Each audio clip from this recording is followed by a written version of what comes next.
ఏపీలో జగన్ పాలనకు చంద్రబాబు పాలనకు మధ్య తేడాను అతి కొద్ది టైంలోనే ప్రజలు గమనిస్తున్నారు. జగన్ బయటకు రావాలంటే వేలాది మంది పోలీసులు హడావుడి చేసేవారు. జగన్ రాక్షస పాలనలో అసెంబ్లీ సమావేశాలకు వెళ్లాలంటే ఏదో పాకిస్తాన్ బోర్డర్కి వెళ్లి వచ్చినట్టుగా జనం ఫీల్ అయ్యేవారు. కానీ ఇప్పుడు ఏపీలో నిజంగా అసెంబ్లీ సమావేశాలు జరుగుతున్నాయా?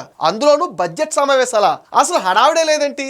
బడ్జెట్ సమావేశాలు జరుగుతున్న సందర్భంగా అటుగా వెళ్తున్న సామాన్య ప్రజల మనసుల్లో మెదులుతున్న ప్రశ్నలు ఇవే. జగన్ హయాంలో అసెంబ్లీకి దాదాపుగా 20 కిలోమీటర్ల ముందు నుండే ఆంక్షల వలయం ఉండేది. 144 సెక్షన్ అమల్లో ఉండేది. రోడ్డు పైన బ్యారికేడ్లు, వేలాది మంది పోలీసులు, ర్యాపిడ్ యాక్షన్ టీములు, పరదాలు, షాపులు మూయించేయడం, ఇలా ఒకటేంటి సామాన్యులకు చుక్కలు చూపించేవారు. జగన్ బయటకు రావాలంటేనే భయపడేవారు. ఇప్పుడు సీన్ మొత్తం మారిపోయింది. ప్రజాస్వామ్యం ఊపిరి పీల్చుకుంటుంది. అసెంబ్లీ పరిసర ప్రాంతాల్లో ఎలాంటి ఆంక్షలు లేవు. బడ్జెట్ సమావేశాలు జరుగుతున్నా, మంత్రులు, ముఖ్యమంత్రి అటుగా వెళుతున్నా జనజీవనం ఎంతో సామాన్యంగా తమ పనులు తాము చేసుకోగలుగుతున్నాయి. జగన్ పాలనలో అసెంబ్లీ సమావేశాలు జరుగుతున్నాయంటే వేలాది మంది పోలీసులు విధుల్లో ఉండేవారు. మొత్తం ఆ పోలీసుల సంఖ్య అంతా కలిపితే 2847 మంది అసెంబ్లీ సమావేశాల భద్రత కోసం వినియోగించేవారు. చంద్రబాబు ప్రజాపాలనలో అసెంబ్లీ పరిసర ప్రాంతాల్లో ఇప్పుడు సాధారణ వాతావరణం ఉంది. అసెంబ్లీ భద్రతకు కేవలం 525 మందితో మాత్రమే భద్రత కల్పిస్తున్నారు.